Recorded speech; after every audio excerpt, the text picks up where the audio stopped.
Hello and welcome back to the Board Hoovian YouTube channel, and today I am reviewing episode 5 of season 2, The Story and the Engine. And I was looking forward to the story going into it because I knew it wouldn't have too much to do with the finale, but also I didn't know too much about the story going in, which excited me. All we knew was, it was going to be in a barbershop in Lagos, Nigeria. And first off, I just want to say I think it's so good that they've done a story like this set in Africa, set around a different culture with different types of people, because this is good. How many Doctor Who stories are in London with similar characters? You need to just do more with what you can, and with Doctor Who having a better budget, you can maybe not travel to these places, but make it more realised around these places and getting in different perspectives, different writers. And Inuit Elms has done this, and I really liked this story. I actually need to say that from the start. I really liked this story because it centres around the value stories hold in terms of carrying culture and, carrying whole groups of people, and I think that's a really important thing. Weirdly, not similar, but kind of, I guess a similar note, I watched Sinners like the day before I watched this, which kind of has a similar point, but made about music. And yeah, I'm sorry, the lighting just went a bit there, but yeah, I really liked this story, and I find it funny because I think I remember when Shooty first got cast, he said he wanted to do like a story based in Africa, and now he got to do that, and I'm really glad he could do that for his Doctor.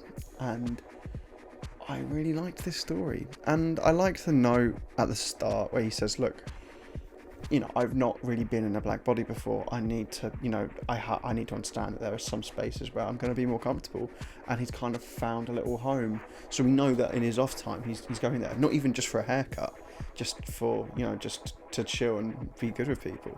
But also, it's also revealed in that little bit at the start that the Doctor gets his haircut by the TARDIS, so I saw someone point out that means the TARDIS really loved Capaldi with long hair, because they were not trimming that at all in Series 10. But in thematic consistency, the Doctor had a haircut this week, so did I. Obviously not completely unrelated, I just needed a haircut. But, yeah, this story, I don't understand too much of it. It just kind of explains things very briefly, but I'm fine with that. I don't need to go into too much of the logistics. If the story has an emotional core and carries off well, I'm pretty happy with it, because at the end of the day, this is all bullshit science anyway, so whatever. So you have, I forget, he doesn't have a name at the end. He's given a name at the end, I forget it. I think it's like, no, I'm not even going to try and say it because I don't want to misremember and get it wrong.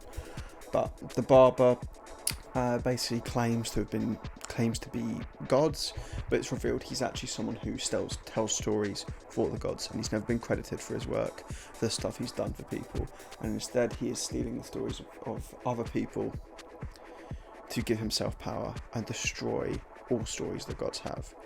But the Doctor's like, well, that's actually dangerous. Instead of ripping stories away from other people, you should be triumphing the stories of the normal people, and, find new perspectives. Don't go to these gods anymore. It does actually name drop Loki as an actual god, and then it also talks about, it references Endgame, which is funny. It references Marvel, which is really funny. But yeah, I think the Shooty Character's performance in this story is really good. I really like it, and the way he kind of feels like he's lost trust with Omo the barber at the start of the episode, and he has to almost earn the trust back, because he's almost kind of said the Doctors are going to come and leave this trap kind of for him. I kind of found it interesting how the hair grows back, and it was almost like a bit like scary, like you're gonna have to go back into that chair in a minute and tell another story, or else you might die. Like, it wasn't explicit on what the punishment would be if the light goes red. It's a shame we never saw the light go red properly, but it was interesting. Belinda in this story is kind of separated and comes in, and I think she has some good moments, especially with I forget her name, but the main female character, which is a really good moment. Sorry, I watched this story 3 days ago and I haven't rewatched it, but she has a nice moment there saying, what was it? She says, hurt people, which I'll be honest, the first time I heard that, I read it the same. I was like, hurt people. I was like, well, why is she telling her to hurt people? Which is just me being thick. It's hurt people. You know, people who are hurt will hurt people more. And I appreciate that. And I liked that there was no real villain in this story. I liked that the Doctor forgave him and he realised this is someone who's driving themselves on vengeance, and you simply don't need to do that.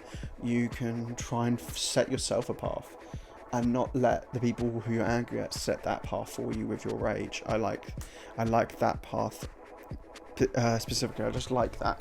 Like, I didn't dislike. You don't hate the villain of the story. You kind of understand him. You understand his emotional kind of drive throughout the story, and you see all the people who are missing, and you see why they're missing. You know, one of them's a young athlete who, you know, hasn't been able to do anything. One of them's missing his wife. He was just going there to get a final trim one of them was missing, got trim for a funeral, I think. And then Omo, you know, is like, I've been a barber my whole life. I need to see people. I need to live, and now I'm trapped in the barber shop. Which potentially might be a metaphor for his life. He now feels like he's trapped there, almost explaining why the second they're out at the end, he goes, right, I'm out, I'm gone. And then obviously he gives the barbershop away to the villain of the piece. I forget his name. Because he's given a name at the end by Omo, but I forget it. I'm sorry. I might write it down here just to have it. Just so, yeah. I know it's like not Anaconda, but Aconda. I don't want to get it wrong. I'm being really honest. But yeah, I think it's time I talk about one thing which happened in this story, and obviously the Roof Doctor makes a return. Very briefly, not really her, but almost like a memory of her, as it's revealed that the Doctor met the character. I forget her name. I know she's the daughter of Anansi, which is a supposed god. She's previously met the Doctor, and he didn't save her, and he left her. Well, not he, she. She left her because it was actually the Roof Doctor. This is a bit complicated because the Doctor shouldn't have those memories. But because the Doctor's kind of jumbled and vaguely doesn't quite remember her at the start of the story, I might give this episode a pass on that, being a bit dodgy with that, but it was still good to see her, because I do think she's really good whenever, in those brief moments Jo Martin's had. She's been very good, and I do think we probably will see her again. You know, I really do, because I think she's really good. And I like the justification from Russell Davies, which was just, come on, this is an episode kind of celebrating black culture and, you know, black stories and African culture, and maybe we should bring in the first actor to play a black Doctor, which I find interesting, because at the same time, at the start of this episode, the Doctor says this is the first time I've been black, when it technically isn't. It is technically Jo Martin, but there's no memory of it, so I don't know, it's jumbled up. People can complain about that, but it was still a nice moment to have her there briefly, and the transition, the direction, kind of bending around one character's head, and then you see it transition from Ncuti into Jo Martin. I think that was really well done, and she just gets a few lines. It's just only a few lines, but I really like her, and she just has a different aspect to her Doctor. Like, sure, it's supposed to be Ncuti saying those words, but she's seeing it as Ruth. But what she's saying there, like the way she performs her lines, I don't care, what the hell, like you can't have a go at me kind of attitude. And her Doctor's got a bit of a backbone. That's the one thing we've kind of seen. She's a bit argumentative, and you see that when she interacts with Jodie in Fugitive of the Jadoon, and I think she's really good, and I really want to see more of her. But anyway, it doesn't matter, because Big Finish have now got way more extra promo shots of her to use for their cover art, so whatever happens here, it's fine. But I really like to see her in it, and I'm one that complains sometimes that Doctor Who can rely on its previous eras, it can rely on nostalgia, and that played a big part in the resolution of this story. But it's one of those beats which works, because this episode is about stories.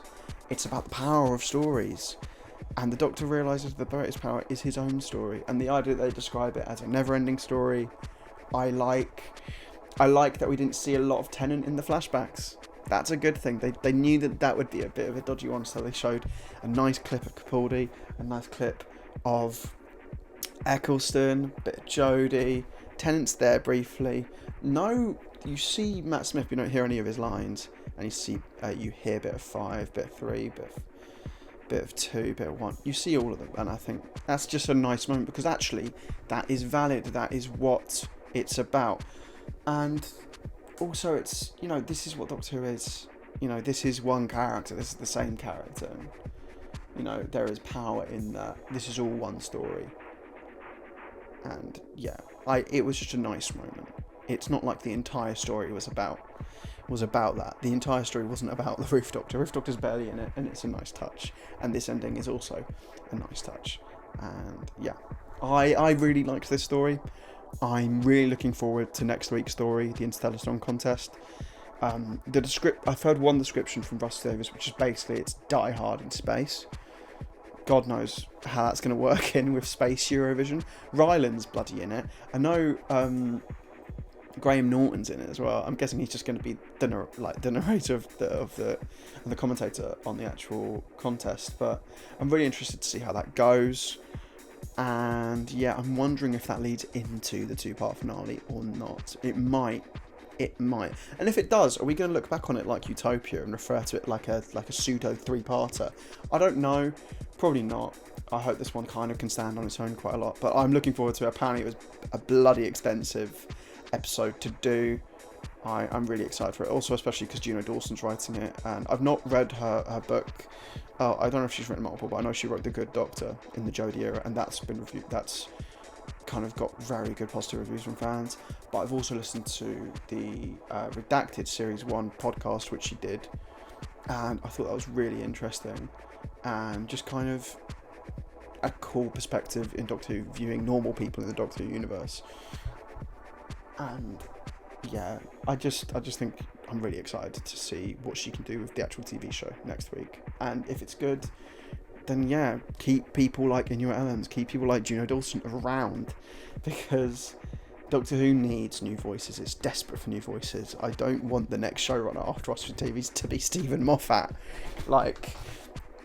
And Pete McTeague would be alright, but I want new. I really want new, and these are the new people who should be writing Doctor Who.